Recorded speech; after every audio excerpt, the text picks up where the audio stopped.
Mi trovo a Mariano di Parma, sono proprio qua alle porte della città, ci accompagna un profumo intenso di basilico ed è quello che vi racconteremo oggi, una filiera molto interessante che in Emilia Romagna è importante perché alimenta l'industria agroalimentare. Siamo nell'azienda di Filippo Carrara che ha appena terminato di fare una sfalciatura e con lui parleremo in modo approfondito di questa coltura che, lo dico sinceramente, a me era semi sconosciuta, l'Emilia Romagna. Buongiorno Filippo, come Buongiorno, va? Allora, benissimo. Filippo è dalla mattina prestissimo, dalle 4 del mattino che è su questo carro a raccolta, perché il Esatto, basilico va va raccolto raccolto molto presto. presto.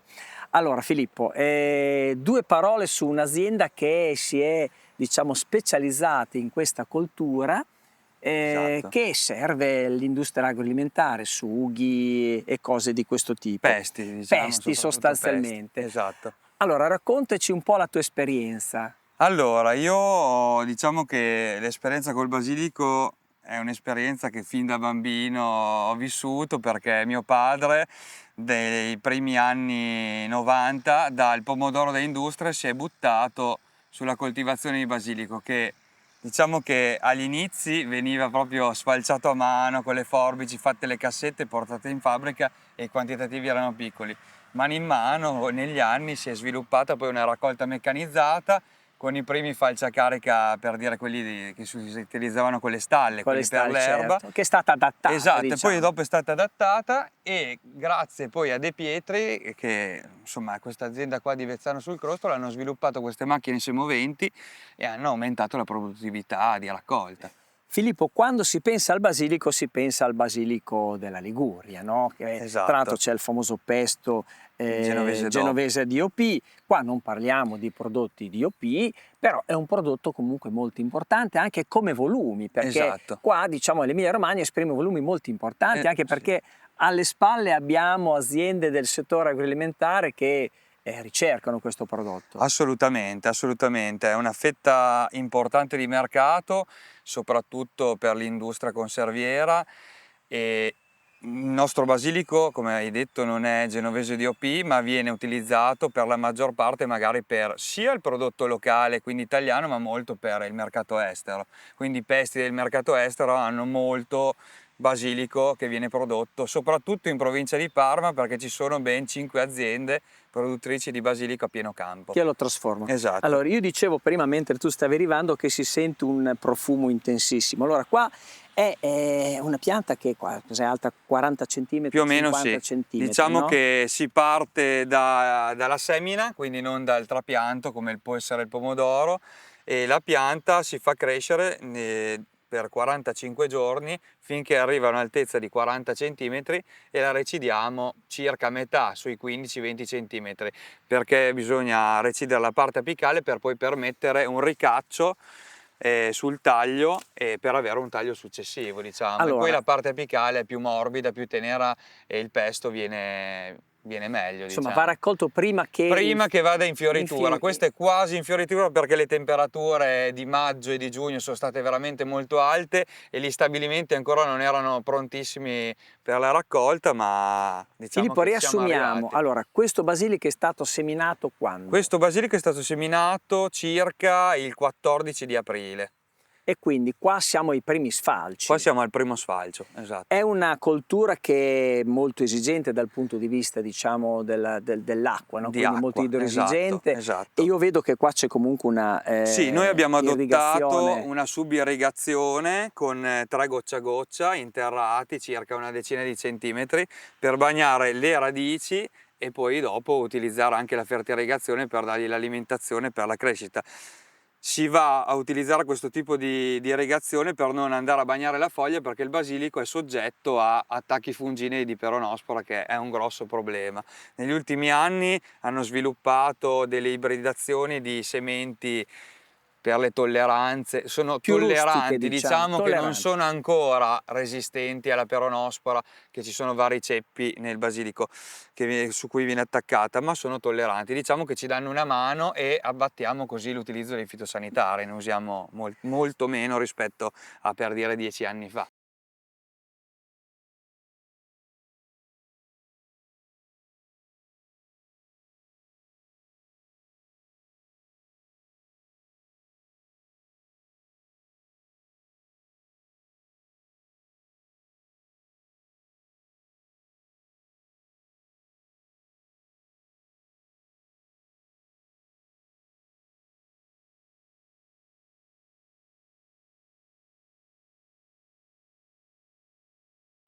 Una grande specializzazione quindi sul basilico, ma quanti ettari di superficie investita a basilico avete come azienda? Allora, Filippo? noi abbiamo investito a basilico una cinquantina di ettari su una superficie totale di ettari lavorati della nostra azienda di un centinaio, 120 ettari più o Quindi meno. diciamo che più o meno la metà basilico. Esatto, più o meno la metà basilico, il resto a cereali, grano duro, serviamo Barilla e poi diciamo la restante ventina di ettari erba medica per il foraggio, per le E mucche, anche per un il po' per la parmigiano reggiano. rotazione. Esatto, per avere un pochino di rotazione. Allora, dicevamo che aprile si semina, poi si comincia a giugno con i primi sfalci, Esatto. ma fino a quando si riesce a sfalciare? Perché ci sono più tagli, no? Esatto, esatto. Diciamo che le prime semine, stagione permettendo, si riesce ad arrivare su un quinto sfalcio verso la fine di settembre. Diciamo che la campagna si conclude con la fine di settembre.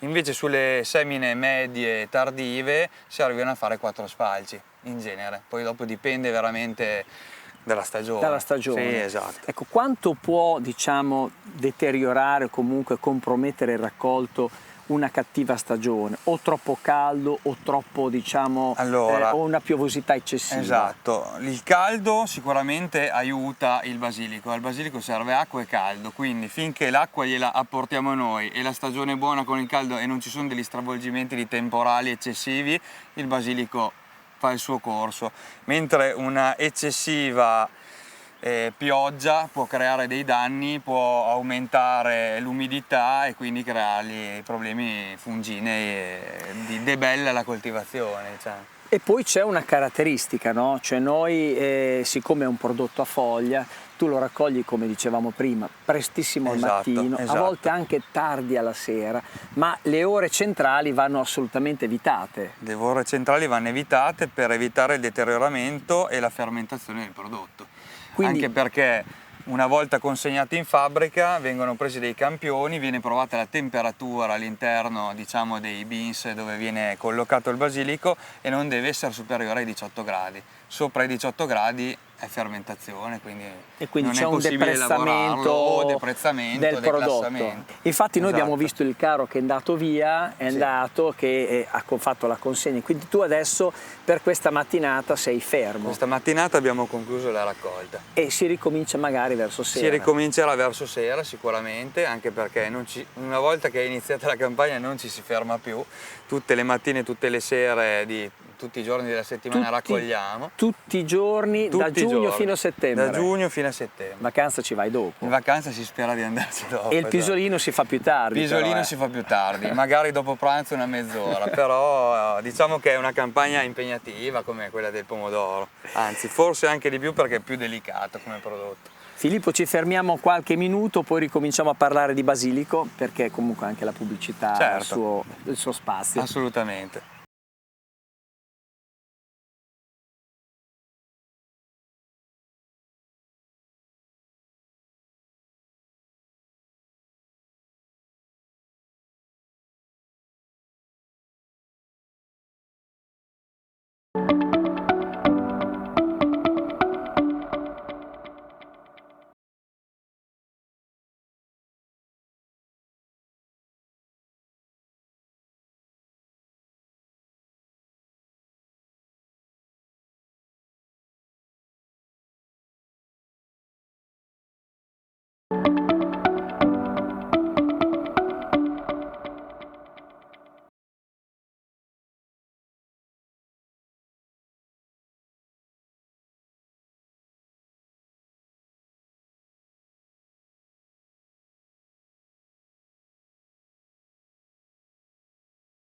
Mi trovo sempre a Mariano, qua alle porte di Parma, sono sempre in compagnia di Filippo. Allora Filippo, noi abbiamo parlato di tante cose, c'è un'altra operazione che si fa una volta che tu sei passato con la falciatrice, e in che cosa consiste? La vediamo il mezzo che sta lavorando adesso. Allora, consiste nel rifilare il taglio per evitare che diciamo, piante che non sono state prese sul taglio successivo vadano a seme, quindi il prodotto non sia conforme da consegnare in fabbrica e avere sempre una crescita omogenea.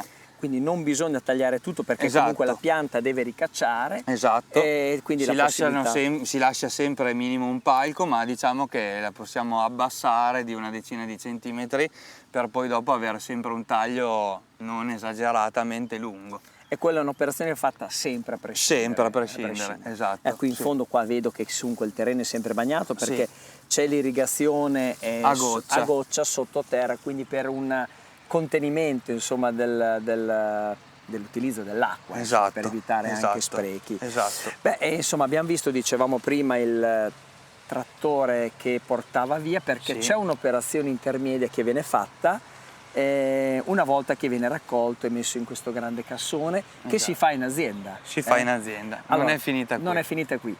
Prima di comunque andare in azienda ci fai vedere un campo ancora da sfalciare che magari viene pronto domani o dopodomani. Assolutamente sì. Va bene. Facciamo.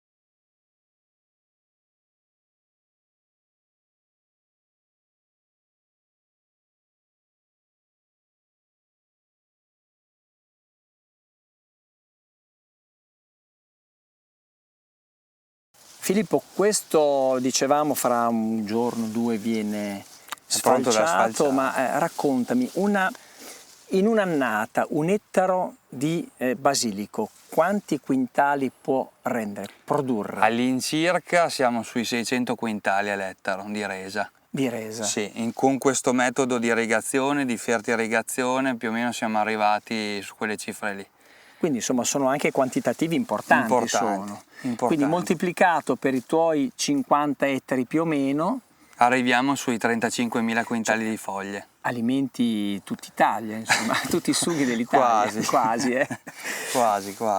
Bene, allora, tra l'altro sotto stavo guardando perché comunque è tutto bagnato, perché tiene sempre inumidito. Sempre inumidito, che esatto. È fondamentale. È fondamentale, noi facciamo un ciclo di irrigazione sulle 24 ore e quindi ogni settore dell'appezzamento del campo viene bagnato almeno una volta al giorno. Acqua di pozzo. Acqua di pozzo, esatto. Poi mi dicevi che qua il diserbo è meccanico, cioè con la zappa, perché qua ovviamente non si può intervenire sulla foglia con prodotti, quindi è un'operazione assolutamente manuale. Esattamente, si preparano i terreni presto, di solito io come rotazione faccio frumento e l'anno successivo metto basilico, così il terreno diciamo è riposato, ben drenato, asciutto, non è pestato. A ottobre-novembre prepariamo e fresiamo il terreno, lo lasciamo a riposo tutto l'inverno e in primavera si passa e si fa un passaggio con l'irroratrice di seccante e poi successivamente la semina. Dopodiché non si fa più nulla. Zappa e chinarsi. E qui anche parecchi collaboratori. Ho parecchi collaboratori, siamo in 14 in azienda che fanno la stagione, in più se sventuratamente c'è qualche campo più infestato utilizzo delle cooperative che ti danno una mano. Mi danno il servizio. Esatto. Ecco, poi c'è una parte manuale che vediamo in azienda adesso perché non è finita come dicevamo prima, c'è un'operazione che viene fatta anche in centro aziendale. Assolutamente. Andiamo a vedere. Andiamola a vedere.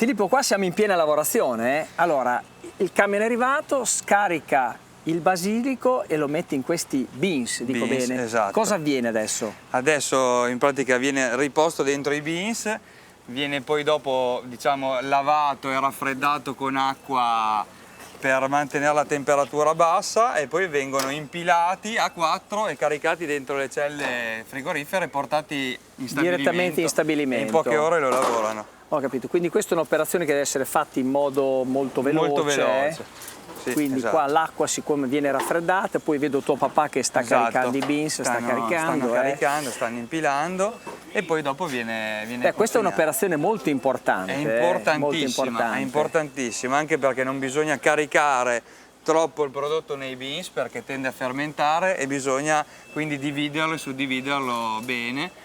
Per alcune aziende magari lo pesiamo per i più noiosi, invece per gli altri si va così, si va a corpo. un po' a occhio, ormai dopo tanti anni. Mi raccontavi prima, mentre facevamo due chiacchiere sui filari di basilico, che insomma questa è un'attività che ha iniziato tuo nonno, con una particolarità, una chicca finale, poi chiudiamo questa puntata dedicata al basilico. Esatto, diciamo che dall'industria conserviera del pomodoro, perché mio nonno lavorava ai tempi alla Cambe, alla Felegara, ha pensato di non utilizzare più del basilico congelato che si trovava in commercio, ma di provare a farlo a pieno campo durante la campagna estiva, e quindi avere il prodotto fresco da mettere subito direttamente nella passata per fare vari tipi di passata rustica al basilico. E dopodiché è nato tutto ciò, dalla raccolta prima manuale alla raccolta meccanizzata a poi all'industriale. All'industriale. Bene Filippo, grazie per averci spiegato questa filiera che, lo ripeto, a me era sconosciuta, e penso che comunque quando uno pensa al basilico pensa subito alla Liguria. Non è solo Liguria, esatto, ma anche Emilia Romagna e Parma in particolare. Grazie Filippo, noi ci fermiamo per un po' di pubblicità.